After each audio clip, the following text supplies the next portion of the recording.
All right. Hello, everybody. Oh, I can see my sound appears to be working. A camera appears to be working. Everything appears to be working. Hope it stays that way for the next hour or hour and a half, however long this thing goes. So, welcome Tuesday night, Punano Man. Just saw in the chat that my mother apparently needs wine to get through my shows. Mom, there are just certain things you don't need to tell me. So tonight, what I've got planned for you guys, because this is, by my count anyway, and I'm pretty sure it's accurate, this is show number 49, which means actually Dari is not going to be on next week. She has something else she's doing, so I will be on, if all goes well, I will be on again next week, and then possibly the week after that. Anyhow, so that means that next week is going to be show number 50. And I had wanted to do, a show of my own compositions again for show 50 because it's me. So what I decided to do for tonight is kind of a lead up to that are all pieces that I have either transcribed or written my own versions of. There are a couple of them I've done my own versions of. So these are pieces that are originally, one of them is originally for organ, one of them is originally for piano and orchestra. I've got a few of my early compositions from college, which I think I've played before on one of my first shows, like the first 5 or 10 shows, somewhere in there. Actually, there's a couple pieces that were originally piano and orchestra. And then one that is a piano piece, and then 2 others that are my own versions of a couple of things, which I've played before on the shows. Oh, Dari, I'm sorry, your allergies are killing you. I saw something about Dari lurking in the background. I was like, oh. So anyhow, welcome tonight. To start off with, I've got a piece by going in kind of semi-chronological order by composer time period. So to start off with, we've got what was originally an organ piece by Johann Sebastian Bach, to put the proper pronunciation on it. This was BWV, which is the catalog number, BWV 535. The famous toccata and fugue is, I actually forgot what BWV number it is. It's like 560 something, I think. I don't know that I think the catalog numbers are, no, they're not chronologically ordered. I think that they're organized by type of piece, because I know like all the Brandenburg concertos are numbered consecutively, and a lot of his organ pieces are numbered consecutively. I don't know within those groups if they're chronological and kind of the order he composed them. But there's a lot of stuff that he wrote that nobody really knows completely for sure if he actually wrote it, because nobody has a copy in his handwriting. Stuff was attributed to famous composers back in the day. Whether or not it was actually written by them, it was attributed to them in order to help sell copies. Sometimes somebody would come across a score and they think, oh, this sounds like something Bach may have written. And so they'd write his name on it. And thereafter, it was something Bach wrote, even if it wasn't. So a lot of murkiness, especially in the 1700s, 1600s. As far as who specifically wrote what. In fact, the famous toccata and fugue in D minor, there is some doubt as to whether Bach actually wrote that piece. It's very different from his other organ music. He wrote a lot of kind of 2-movement organ pieces where they were either toccata and fugue, passacaglia and fugue, prelude and fugue.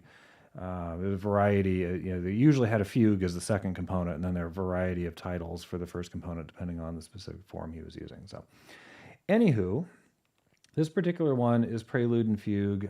There's no particular form for a prelude. It's kind of a free form thing, as opposed to a fugue, which has a very strict form that has to be followed. A canon has a very strict form that has to be followed.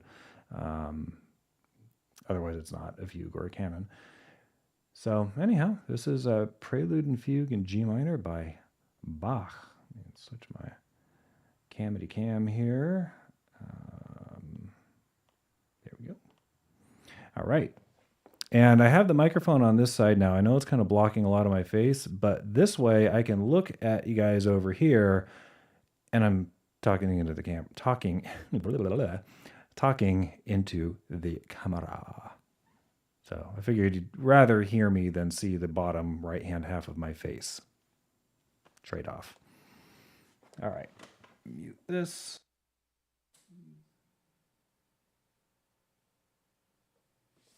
And I mean, come on, how cool is that? I got this thing on the wall mount now.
All right, as is usual for me, the mostly right notes version of Bach's Prelude and Fugue in G minor. One of, I don't know offhand if he wrote multiples in G minor. And a lot of the impetus for doing my own version of this, because a number of composers, Franz Liszt among them, have made their own transcriptions of this piece. I decided to make my own, so I would have something that I had some hope of being able to play without spending, half my life on it. So that was my, attempt to preserve as much of the original piece as possible without necessarily adding a lot of notes to it. There's a lot of times composers would make Bach's organ pieces actually much harder than the original version. They would, where the original version might just have this note down here. Well, on an organ, it sounds, more like that. And so in an attempt to mimic that kind of extra sound and oomph, they would add a lot of extra octaves, which of course makes more notes you have to hit, so it's harder to play. So I made my own version. There's a few other organ pieces. Sounds like some organ pieces that I also made my own transcriptions of. So I'd have something that I could play and not spend inordinate amounts of time learning somebody else's version. And I also familiarize myself with the piece a lot more if I make my own version of it. Next up, this is one I think my dad will like. This is, and I made this because this is one of my favorite Mozart pieces, and nobody seems to have made a solo piano version of this. This is the middle movement of his 21st piano concerto. The outer movements of the concerto are written in C major. The middle movement is in so C major is here. The middle movement is in a contrasting key in F major.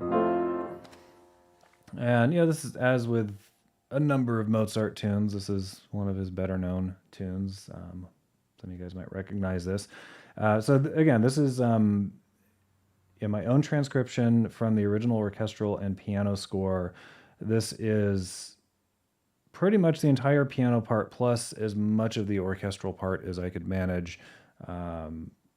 And where I had to leave out orchestral notes just because they were too far apart on the keyboard, or there were just too many keys to have to hit. I preserved what were the important ones for a particular passage, but wherever possible, which is through most of it, I think I was able to preserve all of the original notes, all of the too many notes, as a certain king once told Mozart in a certain movie.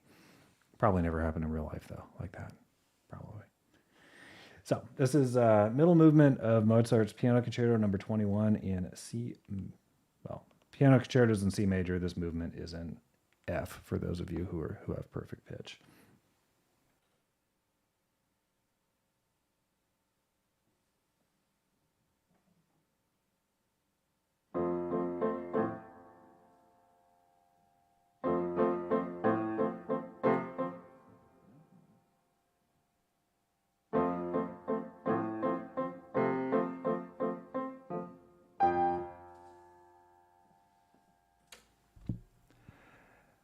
I'm going to take a bunch of mulligans here. I don't know what's going on. Normally, I don't have an issue with the first couple measures of this. Later on that there are problems.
that's one of those pieces I get in the middle of, and I was like, oh my god, this is so much harder to play than it sounds, because you have to try and keep it light, but you're playing these really big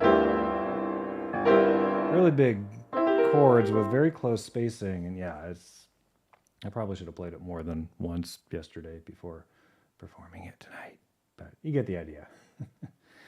The original piano part is actually much easier. There's a lot of extra notes because of the orchestra part in here.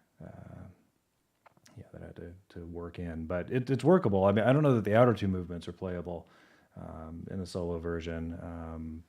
There's whether or not you can. I mean, piano concerto especially, because it's the piano part in a concerto is designed to be very challenging. It's kind of the whole point, is it's a showpiece. And so, yeah, you don't usually see too many solo piano versions of an actual piano concerto. Same goes for violin concerto. Any other type of concerto where you have a solo instrument set against an orchestra. Not that stopped some people. Charles Alcon, who was a contemporary of Liszt and Mendelssohn and those folks, did a full transcription of Mozart's, actually the previous concerto to this one, number 20, the D minor concerto. Alcon transcribed all three movements for solo piano, and it's totally workable. It's really kind of remarkable. He was able to do that. Yeah, cool stuff. All right. So the next few pieces, we're going to get into ones that I have written. These are all early pieces. These first couple are very much along the lines like Baroque and classical style is what I was going for. So these were both, actually, I think all four of these. Yeah, all four of these I wrote when I was in college. That was January, October 96, January 96, October 96, March 90. So actually in chronological order. I didn't do that on purpose. Just ended up that way. So I think I wrote these, let's see, I started in fall of 95. I think by January of 96, I had switched my major to music. I don't remember if it was after my first quarter or after the second quarter that I did that. Or maybe it wasn't until my junior or sophomore year. I don't remember. It's a long time ago, guys. A really long time ago. So anyhow, this one I wrote when I'd been in college for about a year. I'd taken, at the very least, I'd taken some music appreciation classes and started taking music theory classes. I forget what I originally titled. I think I just titled this piece Baroque style piece originally, and then I changed it to Contradance, Contredanse. Contradance was a very much a favorite style of Beethoven. Short little dances, like folk tune type dances. And they had a tendency to be kind of fun and lively. I don't recall offhand if there was anything more to them than that. There might have been, like, you had to do them in a certain time signature or whatever. But this piece just, to me, had the feel of that. And a little bit more, classical time period, I think, than Baroque. So I renamed it Contradance. Didn't really change much about it. Just gave it a new title. Sometime long after I wrote it in, according to the date that I put on the page here, January 30th, 1996.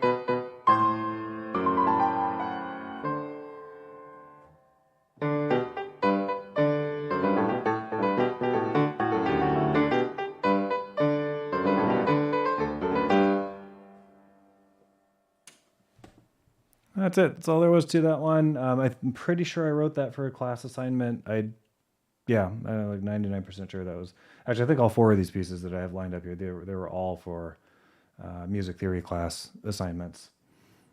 So we had to do something in particular. And I'm sure that one was a Baroque or classical style, short composition. Emphasis on short compositions here. Most students did. I don't know that they spent really a tremendous amount of time. Uh, yeah, certainly not writing long compositions for class assignments. The exception, of course, at least in my time at the school, being me. This next one in particular. So I called this. I think the assignment on this was to write something like in the style of Bach or Baroque period, and so I picked a Passacaglia. Now, what makes a Passacaglia? It's actually, I think, a Spanish dance style. It has what is called a ground bass. That does not mean you throw the low end singers in a meat grinder. That means you've got a bass pattern that repeats itself over and over again. Oftentimes it is the bass line, so it will be the lowest pitches that you hear. But something that Bach and other composers would do is you take that ground bass pattern and you move it around different places on the keyboard. It kind of adds interest, because you're writing maybe a varied melody line where the melody doesn't necessarily come back the same way every time, but that bass line is the same or very, very similar every time. And so you move the bass line around, you move it up to the treble up here sometimes, and do other stuff down lower to create some variation. So the ground bass here, very simply, is this.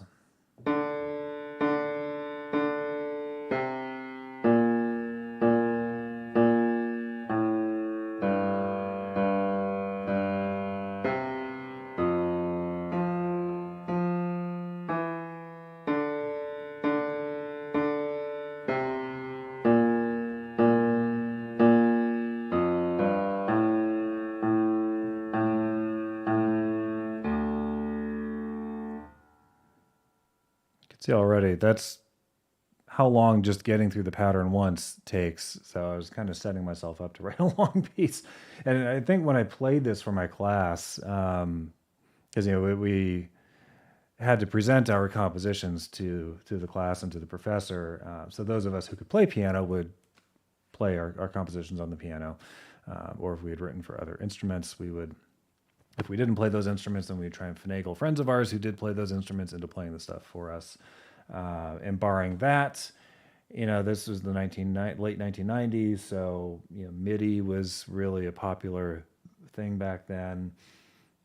And so there were times that I just made a MIDI recording of my composition because it was something that I couldn't play or couldn't easily play on the piano myself. It was actually kind of a problem in a lot of my old, first compositions, this one included, where I would write stuff that was borderline unplayable. The intervals that are like in one hand. It's hard to hit those as you're playing. So there's a few spots here, I think, where I leave out a couple of notes here and there. They're really not that important to the piece. But this is one I've never gone through and revised this one. I probably should. Revise it too, because one of the issues I had back in the day was using this old music program called Cakewalk. It was intended mainly as a MIDI sequencer, but it had a sheet music function to it. So you could take a MIDI file and display it as sheet music, or you could put notes on the screen in sheet music form and then create a MIDI recording out of it.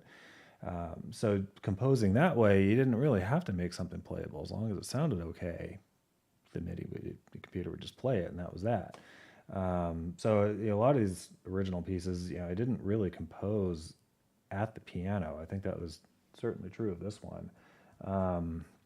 And a couple of them I've gone through and I've revised them. I've kind of reworked them to actually be playable and more easily readable. There's some times where I've got notes written what visually appears on the page to be written for the right hand that I actually play with my left hand and vice versa. I really ought to go through and revise this thing.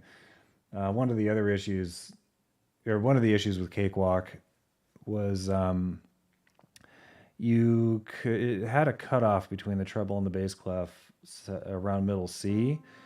So I think you could write a middle C in either clef, I think. But anything below middle C you had to write in the bass clef, and anything above middle C you had to write in the treble. And that creates a lot of problems if you're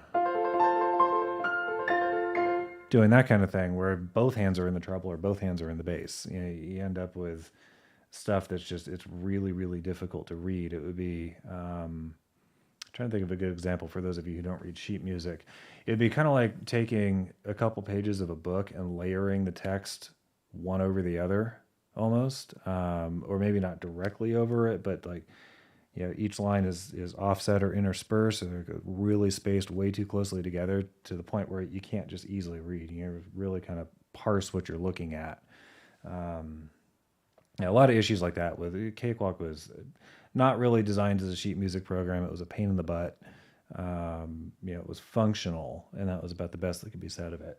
So, years later, when I got my hands on Finale, I had a much easier time writing sheet music, but there are a lot of these old pieces I never went back and did anything with. So, anywho, this one is better in that respect than some of my other ones.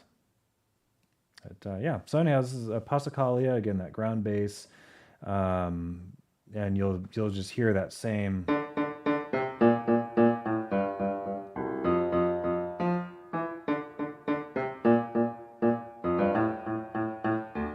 You'll hear that same pattern repeated throughout this whole thing. Because if you didn't, it wouldn't be a Passacaglia.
Not bad for a school assignment.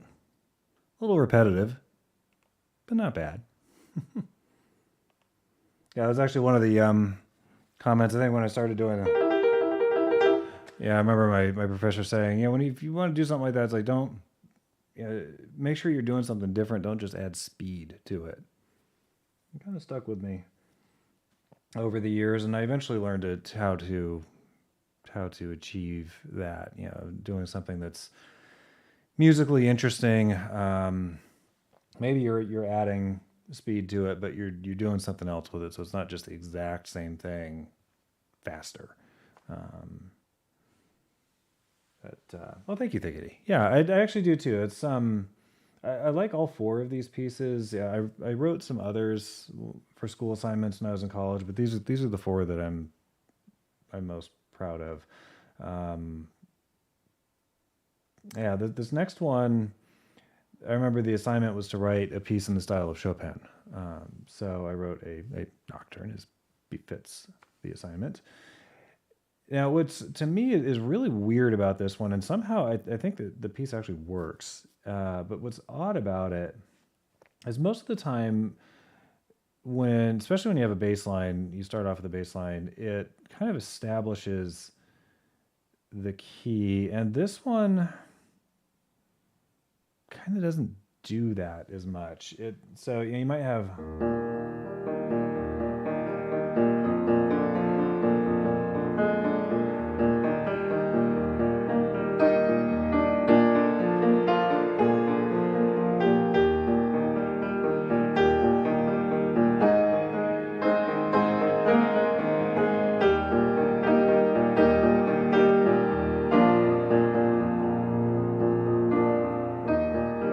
Yeah, you know exactly where that is. It's really firmly sitting here. And what I did with this, and I don't really know if it was, I don't know if it was conscious or intentional. I don't think it was. This bass line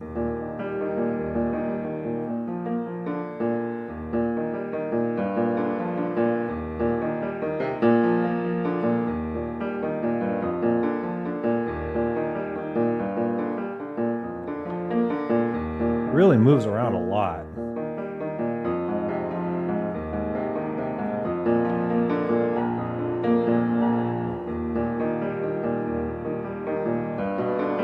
Surprise, go somewhere different.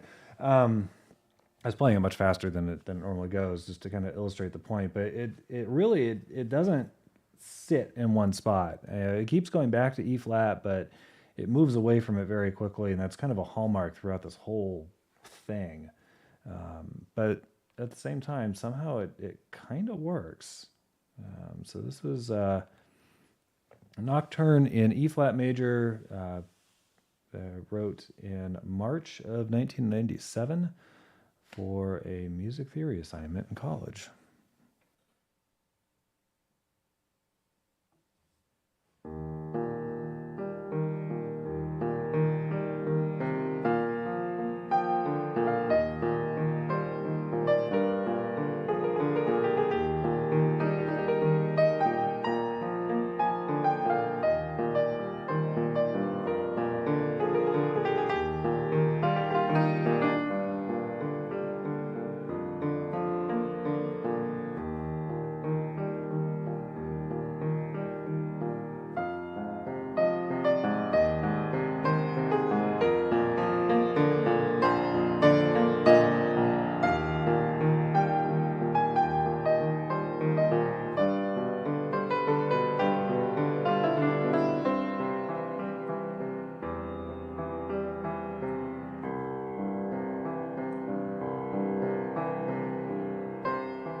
So there you have it. Music theory assignment. To write something in the style of Chopin.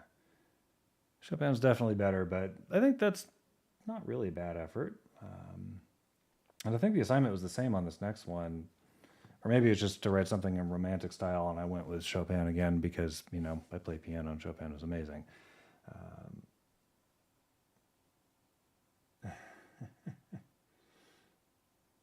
All right. Good night, Pam. Hope you sleep well. Yeah, so this next one, this is much shorter. This is Prelude in D minor, written kind of in the style of Chopin preludes.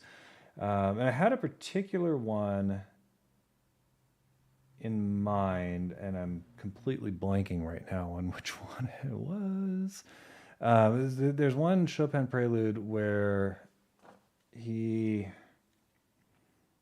let's see, let me see if I can remember which one it was. There almost isn't a melody line to it. It's kind of weird. I mean, it's not weird. It's a beautiful piece, but let's see, Chopin. Oh, wrong folder. There we go. The preludes are Opus 28. One of the earlier ones. Yeah, it was this. I'll play bonus content. I'll play this prelude by Chopin first. I think it's better than my piece, but whatever. But just so you guys can hear sort of what I had in mind when I wrote mine. So this is Chopin's Prelude, Opus 28, number 4 in E minor. I believe this piece was played at his funeral. There's one or two of the preludes were played at his funeral. I think might have been one of them. Either that or it was number. Oh no, I think it was number 6, which is the one in B minor I was thinking of. Anyway, so what you'll hear with this piece, and the reason why I'm playing it first, is it's got a melody line that kind of isn't a melody line because it doesn't really go anywhere for the most part. What changes are the chords under it.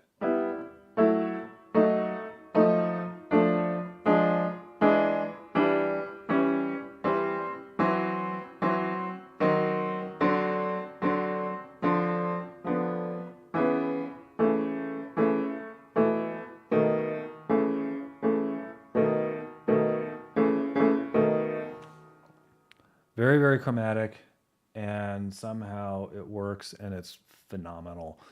So this first piece, Chopin Prelude, Opus 28, number 4 in E minor, and then I'll follow it up with my own prelude in D minor. That, again, was a class assignment written in April of 1997. So Chopin first, then mine.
That was the Chopin Prelude. I saw Paul just join the chat. Welcome, Paul.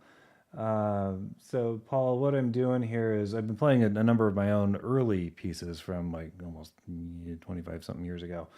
I just finished a piece by Chopin, a prelude that's very similar in style and kind of what I had in mind when I wrote my own, which I'm about to play. But there's something I want to point out about this prelude. What makes it work, obviously, if you just play the melody line by itself,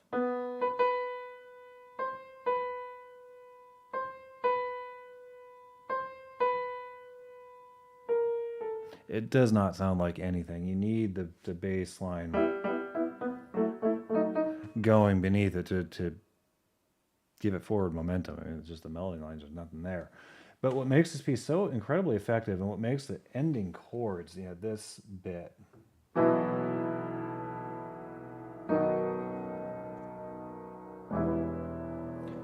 really powerful is that is the first and only time in this entire short piece of music that you get any of these chords in what's called root position. Root position meaning, if we're in the key of E, the note E is at the bottom, and then the rest of the chord is filled out that way. But what Chopin does here is he's got the middle note of the chord is the bottom note.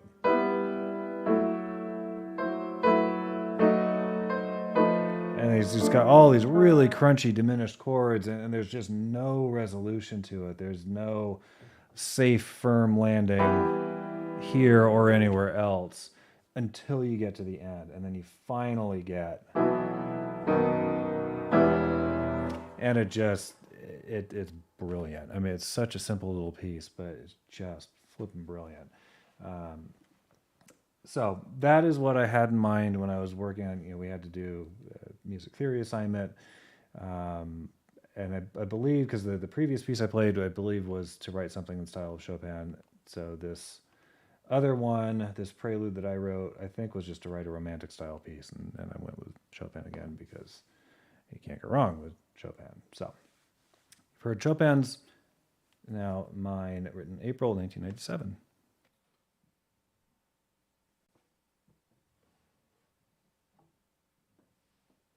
Also, you notice in mine, I've got root position chords like right off the bat.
All right, so hopefully you guys heard I'm really glad this window that just popped up completely of its own accord did so after I was done. I forgot to close that. I've complained about that on my show before, that Windows 11, for some reason, if I've got a PDF full screen, it has a tendency, if I leave a file browser window open in the background, it has a tendency to pop it to the foreground completely randomly. Sometimes it's, 30 seconds after I put the PDF full screen. Sometimes it's 10 or 15 minutes later, just boom, it pops up for no reason. Yeah. Anyway, so hopefully you guys heard the similarities there and the differences too. I mean, it is a very different piece. But kind of my goal was to achieve a similar thing where you have a melody line that really isn't a melody line.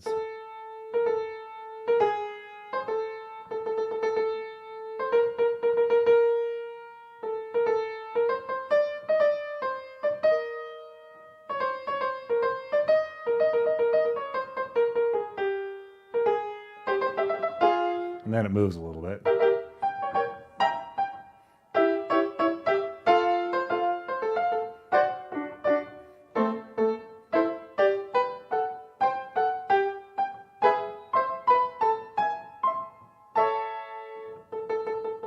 And goes right back to where it started.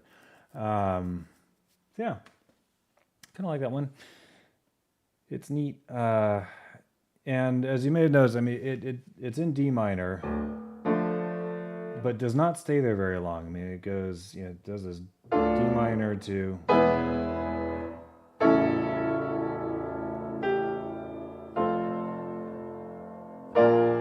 B, so it's going D minor to E major to A major to F major to B flat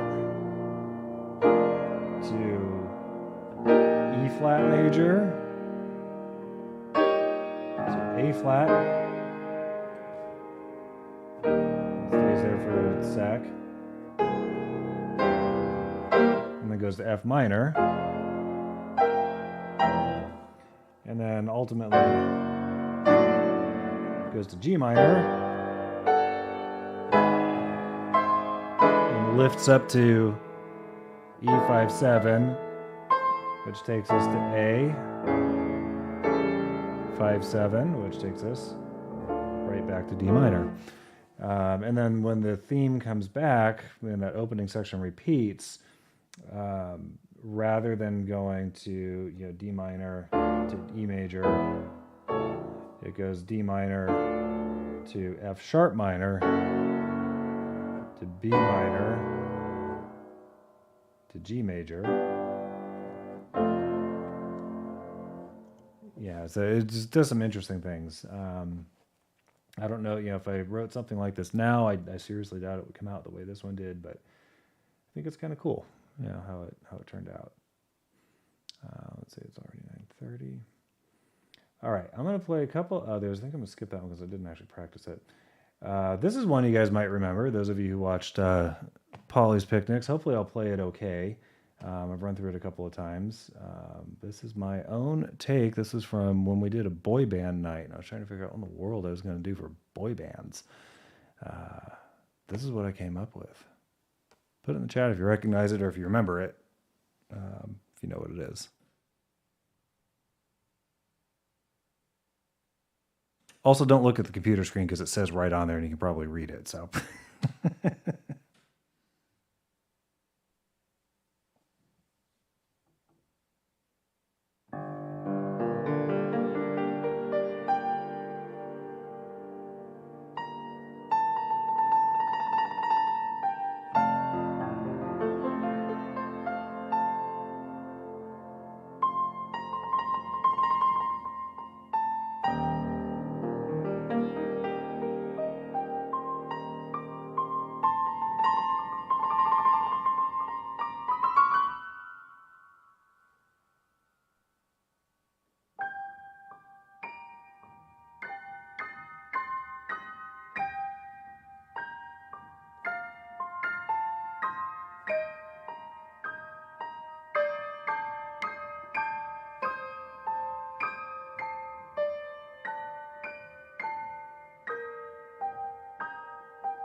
That might be the best I've ever played that. It's not the easiest. A little bit of a workout. That was Bye Bye Bye by thank you, Thickety NSYNC. Yes, I was about to say Backstreet Boys, and I was like, no, that's not right. I know my pop music about as well as I can't think of anything to compare it to. About as well as I don't know things I don't know about. Anyway, yeah, I haven't played that in a long time. I forgot how much fun that one is. That was cool. I should do something like that again. Yeah, I've actually got a mashup in the works of Paint It Black and Somewhere Over the Rainbow. Believe it or not, the two tunes work together. It's kind of amazing. I really ought to finish that one of these days. I think I had a Beauty and the Beast concert arrangement I was working on too once. All these sort of half-finished mid-pandemic projects, I started as a result of POVS shows and got partway through and just didn't really finish them, and I really ought to. Anywho, okay, so these last couple of pieces, kind of like what I did with the Chopin Prelude earlier, I'm playing this first one. This is by Mozart. I'm playing this because this is absolutely the thing I had in mind for the next one. And so those of you who are not overly familiar with Mozart's piano music especially, you may not know this piece. This is just titled Fantasy in D minor. It's catalog number, Kirschel's the name of the guy that cataloged Mozart's works. So Kirschel number 397 or 385G, depending on which numbering system you're using. I wouldn't have known that if it wasn't printed on the page right in front of me. So Fantasy in the 18th and 19th centuries was a piece that was free of any pre-existing form. Like a sonata was a very specific form.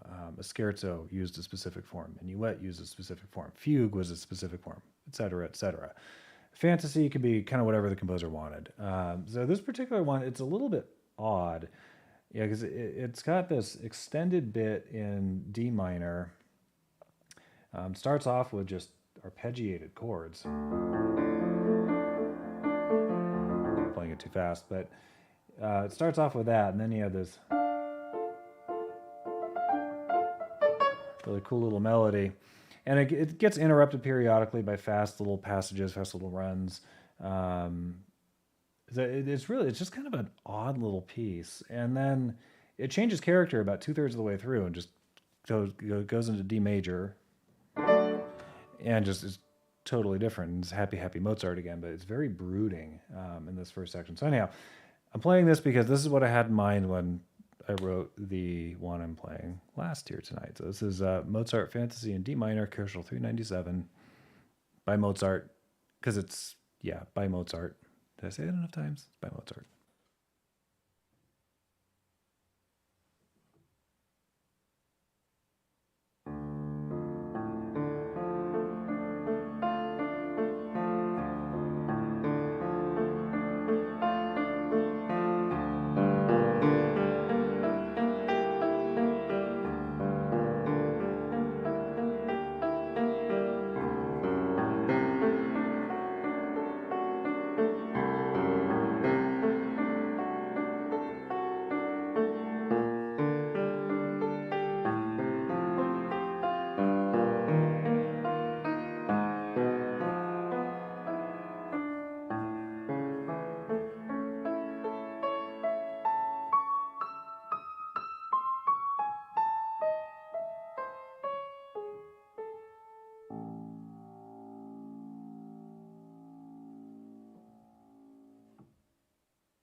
Okay, so that was the Mozart. This last one, I did a mashup of that. Now that you've heard it, hopefully you'll recognize what exactly I was doing with this. A mashup of that and the famous Johnny Cash song, Walk the Line.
And for those eagle-eared listeners of you out there, I'm sure you heard a little couple things besides just that Mozart piece and Walk the Line. There were a couple references to Eine kleine Nachtmusik in there by Mozart and the Can by Offenbach. Oh boy. Oh, I hear doggies. It must be outsidesies time. Amanda's been wonderful. She's had the dogs upstairs to keep Lily from yowling at me. Interesting discovery tonight, actually. I discovered if I use the soft pedal on the piano, and for those of you that don't know what the soft pedal does on older pianos, most pianos, I should say, is you might be able to see the keyboard move when I push the pedal. So what it's doing is it's shifting the keys, all the action, it's shifting them over slightly. So that way the hammers only hit, for the notes that have 3 strings, the hammers only hit a couple of them. It's got kind of a muted sound to it. Now, a slight problem with this particular piano is that hammer is slightly out of whack. It's hitting one of the strings of the next note up.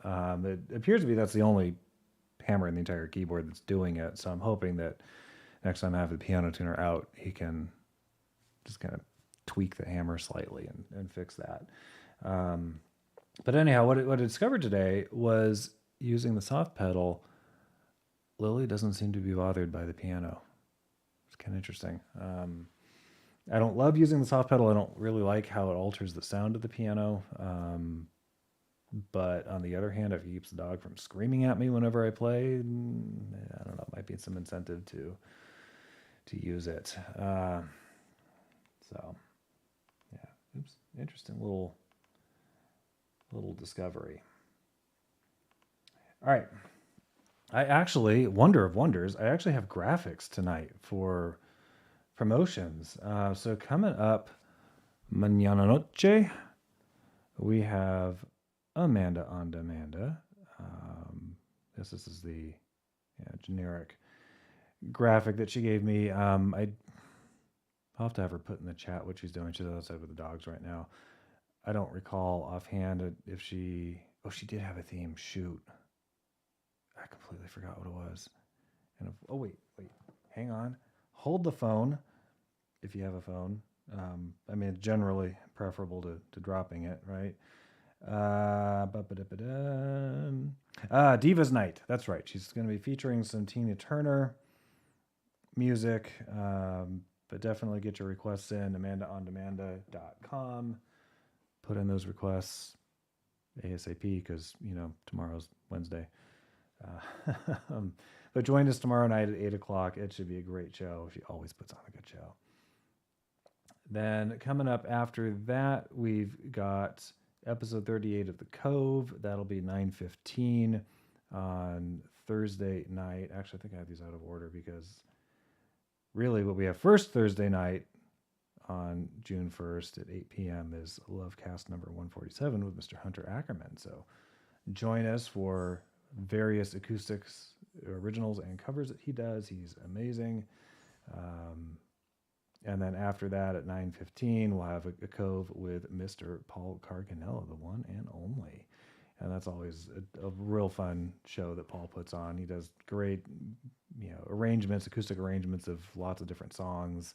And it's very soothing and relaxing. It's a nice evening, nice way to spend the evening. So join us for that. So that's what we've got coming up. Now, I said earlier, Dari is... Hi, Lil. What's up? You're coughing. Lovely. Come here. No. Okay, come here. Let's say hi to everybody. Let's see. Here's Miss Lily. So, she's still coughing. She coughs whenever she drinks water. So, not to worry. This is normal for her. As she proceeds to hack up along. All right, you can go back on the floor now. Bye-bye. Come here, Lucy. Because we got that one, we have to have that other one, Miss Lucy, and to say hello. You're both. Oop, stop hitting the microphone. What are you doing? You're both very excited.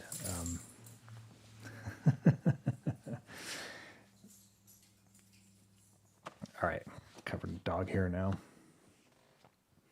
Anyhow, so I had said earlier tonight, Dari will not be on next week. I will be taking that time slot, and then debating whether or not I want to do 3 Tuesdays in a row, or maybe have Dari on the following week, which would be the 13th, I think. I think so. So stay tuned. We'll figure that out in the coming couple of weeks. But yeah, I will be back on next week for show number 50. I think that show will be a 50-minute long improvisation. Nobody wants to hear that. I don't know that I'd be capable of playing anything halfway decent for that long. Ooh, maybe a Tuesday deep cuts. Sure. Yeah, we could do deep cuts. Yeah, I could do maybe start at like 7:30 next Tuesday, and Amanda says that's too early. What? No, I would start at like 7:30, then we do deep cuts after. Yeah. We wouldn't do deep cuts at 7:30. Deep cuts would be 9:15, somewhere in there. Anyway, stay tuned. Hit subscribe, hit like on all that good stuff on the video if you haven't already. Get notifications, because half the time we don't know what's coming until, oh, hey, look, we're on. I'm exaggerating a little bit, but anyhow. All right, I think I'm going to call it a night there. It is 10 o'clock. It's been a fun show. Thank you for joining me, everybody. And we'll see you tomorrow night in the chat for Amanda on Demanda. So, hey, well, good night.